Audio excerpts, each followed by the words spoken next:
Bandung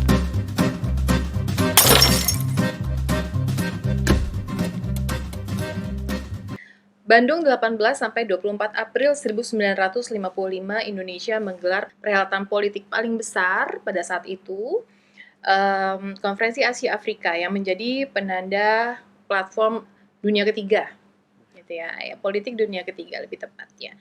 Nah, ada peran besar Presiden kita, Bung Karno, pada saat itu. Nah, hari ini kita akan membahas apa itu dunia ketiga dan apa peran Bung Karno di dalamnya. Iya. Gitu ya? Iya. Oke. Kita langsung aja ya? Oke, kita langsung aja. Iya, pertama-tama aku mau jelasin dulu Mas tentang apa itu politik dunia ketiga. Gitu, kemudian apa pengaruhnya dalam konstelasi politik global pada saat itu. Kemudian apa latar belakang sejarahnya. Kenapa kemudian terbangun politik dunia ketiga, dan tentu saja aku juga akan menguraikan tentang apa kontribusi penting dari sosok presiden pertama kita Soekarno dalam perhelatan tersebut.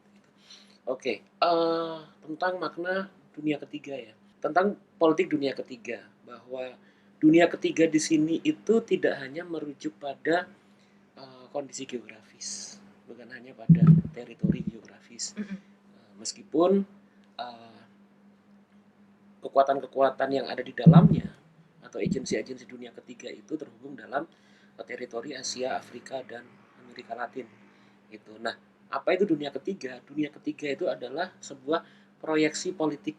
Jadi sebuah proyeksi politik yang dihimpun, yang dibangun dan diciptakan oleh negeri-negeri ataupun pemimpin-pemimpin yang merepresentasikan artikulasi politik dari rakyat yang sebelumnya terjajah, dan kemudian mereka bergerak dan mereka mampu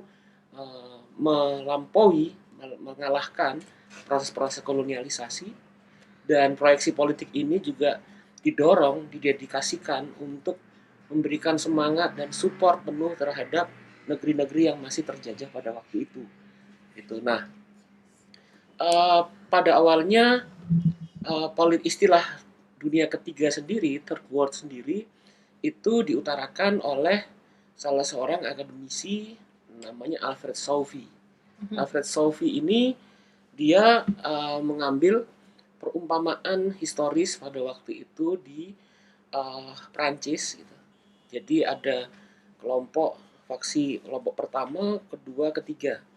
Pertama dan kedua itu adalah kaum aristokratik gitu kan. Terus kemudian ada masyarakat kelompok-kelompok kelas borjuasi, dan ketiga itu adalah rakyat kebanyakan. Nah, di situ dalam pengandiannya bahwa kelompok rakyat kebanyakan atau kelompok proletar ini yang mau membukakan perjuangan politik mereka dan gagasan mereka melampaui dua kubu ini. Nah, demikian juga dengan politik dunia ketiga dalam konteks global yang kita diskusikan, bahwa mereka yang menjadi bagian dari kekuatan dunia ketiga ini, atau bisa diutarakan sebagai new emerging force, mereka ingin menunjukkan posisi politiknya yang terbebas dari dominasi perintah gitu, dan juga dari kehendak dari kutub-kutub kekuatan lain yang pada waktu itu sedang menguat poros-poros politik dunia pada era Perang Dingin.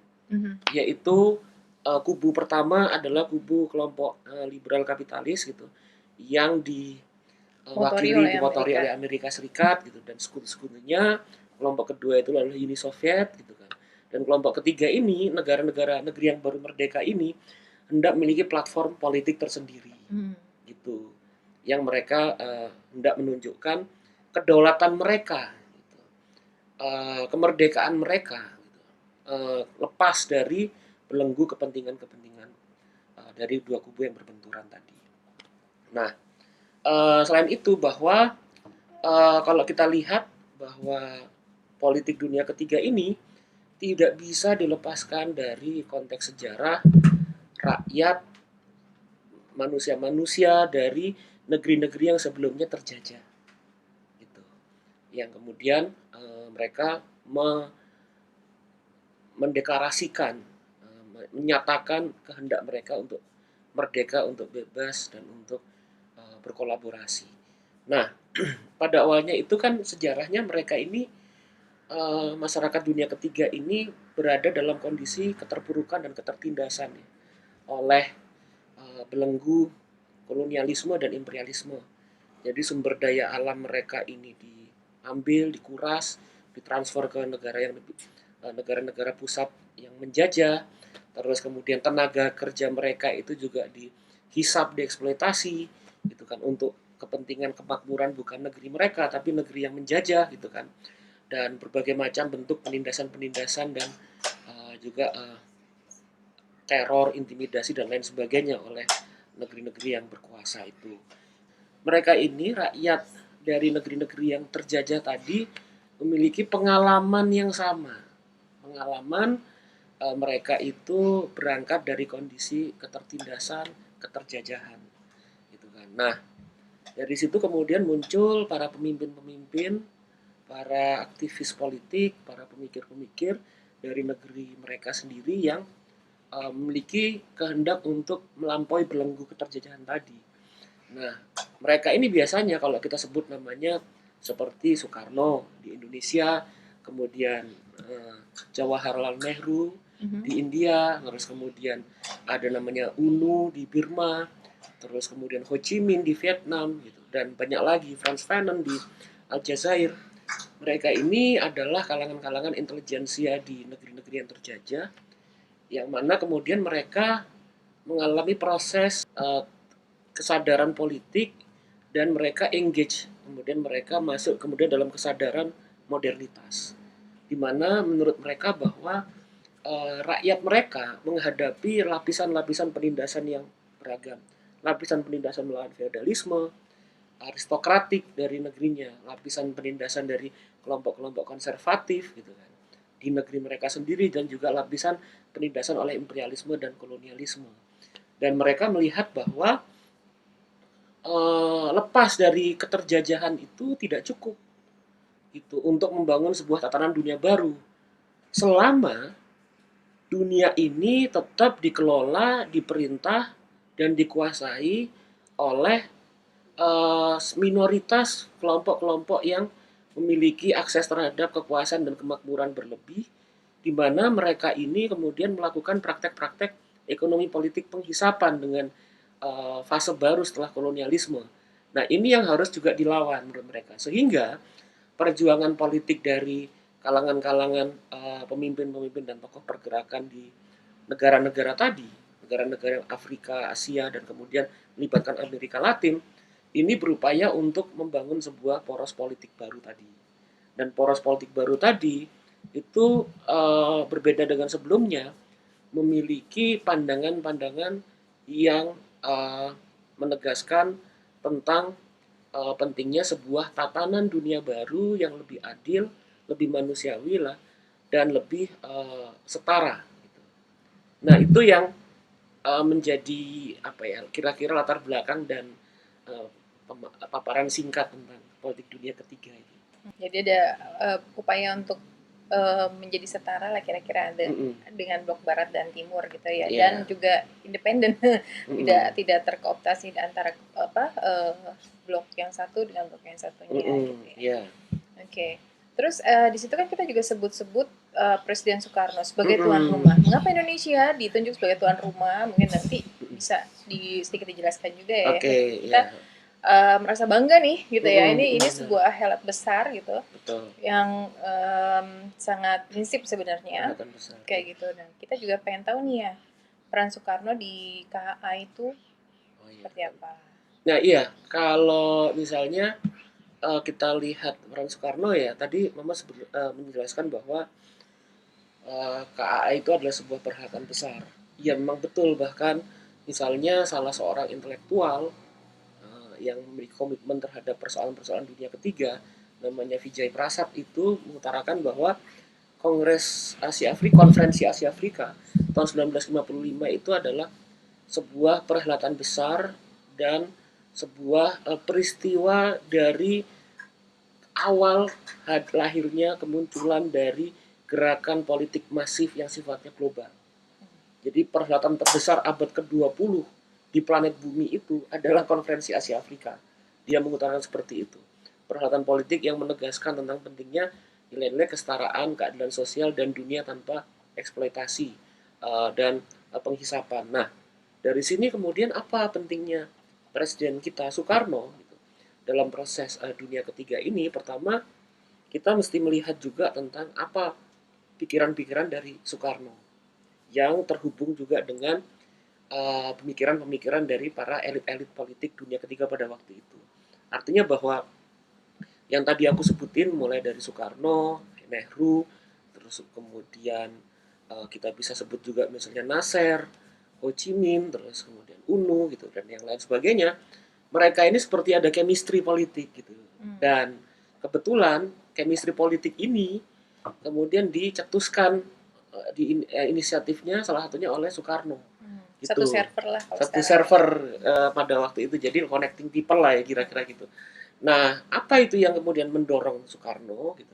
Kalau kita melihat dari gagasan-gagasan dan ideologi Soekarno ya, sejak beliau muda, seperti yang beliau tulis pada karyanya Di Bawah Bendera Revolusi, itu beliau itu kalau kita simpulkan ya, dalam hubungannya dengan proyeksi politik dunia ketiga itu kita bisa melihat ada 3 hal. Gitu. Pertama, bahwa Soekarno ini dan juga disepakati oleh para pemimpin pada waktu itu mendorong pada terbangunnya sebuah proyeksi politik nasionalisme yang mana nasionalismenya itu bukan nasionalisme yang chauvinistik, bukan chauvinisme yang meletakkan kebanggaan terhadap bangsa kita melampaui kemanusiaan pada umumnya. Tidak menganggap bahwa bangsa kita itu lebih mulia dibandingkan dengan bangsa lain gitu kan. Beda dengan nasionalisme Hitler gitu kan, yang ekspansif gitu. Dan juga kemudian beda dengan model-model nasionalisme yang memberikan legitimasi terhadap praktek kolonialisme dan imperialisme seperti nasionalisme Eropa. Tapi bahwa nasionalisme yang tidak dibangun itu adalah nasionalisme yang terhubung dengan kemanusiaan dan internasionalisme. Yang itu nanti kemudian kita lihat bahwa rintisan Konferensi Asia Afrika itu sebetulnya sudah diutarakan oleh Soekarno dalam pidatonya lahirnya Pancasila. Yaitu ketika Soekarno mengutarakan bahwa nasionalisme harus tumbuh subur dalam taman sarinya internasionalisme, dan internasionalisme harus tumbuh dalam buminya nasionalisme. Jadi nasionalisme yang mengakui kita sebagai bagian dari kemanusiaan. Nah, kenapa kemudian Soekarno ini membangun proyeksi politik nasionalisme yang sejalan ya, yang ekuivalen dengan kemanusiaan? Karena menurut Soekarno bahwa nasib dan perjuangan politik dari kaum-kaum terjajah di Asia dan Afrika itu dan di Amerika Latin nanti itu sangat ditentukan oleh solidaritas bersama yang melampaui rakyat di bangsanya sendiri. Gitu.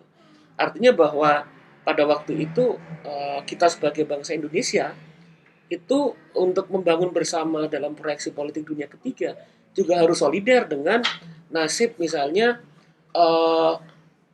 warga di Aljazair yang masih menghadapi kolonialisme gitu, Prancis belum merdeka ya pada belum saat merdeka itu ya? Harus solider dengan nasib dari bangsa Palestina misalnya yang menghadapi okupasi dari Zionisme Israel gitu, atau nasib dari warga kulit hitam gitu kan yang ada misalnya di Afrika Selatan yang masih menghadapi apartheid gitu kan. Nah, itu yang kemudian menunjukkan bahwa secara normatif kesadaran nasionalisme itu tidak membuat kita menjadi bangsa yang merasa tutup mata terhadap kemanusiaan, yang asobiahnya tinggi gitu kan. Tapi juga kemudian kita menjadi bagian dari warga dunia. Secara ideal itu kemudian melalui prinsip kemanusiaan, terhubungan antara persatuan Indonesia dan kemanusiaan yang adil dan beradab. Dan secara proyeksi politik itu kemudian sejalan dengan upaya untuk membangun sebuah bangsa dan dunia yang lebih adil, yang tidak menghisap. Dan itu hanya bisa terbangun ketika terjadi solidaritas politik. Gitu kan.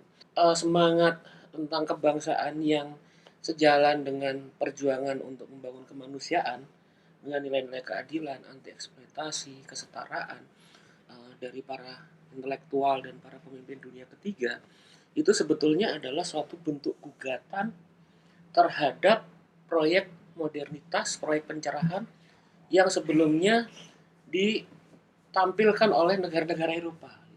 Jadi sebetulnya sikap ini itu sebetulnya adalah upaya menunjuk atau untuk memberikan penilaian, evaluasi atau kritik dan kecaman bahwa negara-negara Eropa itu dalam tanda petik hipokrit, munafik gitu loh. Artinya Bung Karno dan para pemimpin serta rakyat dunia ketiga itu menyatakan bahwa bukankah kalian yang pada awalnya itu kemudian menyerukan tentang nilai-nilai prinsip-prinsip kemanusiaan, keadilan sosial gitu kan, terus kesetaraan gitu. Tapi kalian juga yang membuat bahwa nilai-nilai agung, nilai-nilai besar itu hanya terbatas pada kalian sendiri gitu. Tapi tidak ketika kemudian kalian berkomunikasi, kalian itu berhubungan dengan kami, kira-kira seperti itu. Nah, itu bisa menunjukkan bahwa baik Soekarno ataupun ada salah seorang intelektual dari Afrika namanya Frantz Fanon itu mengutarakan bahwa proses perjuangan melakukan praktek dekolonisasi, proses pemerdekaan adalah suatu gerak dialektik.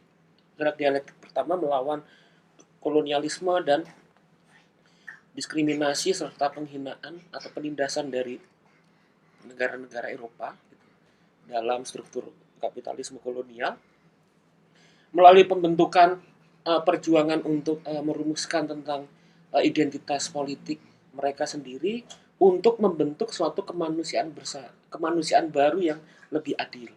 Nah, itu yang pertama ya. Terus yang kedua,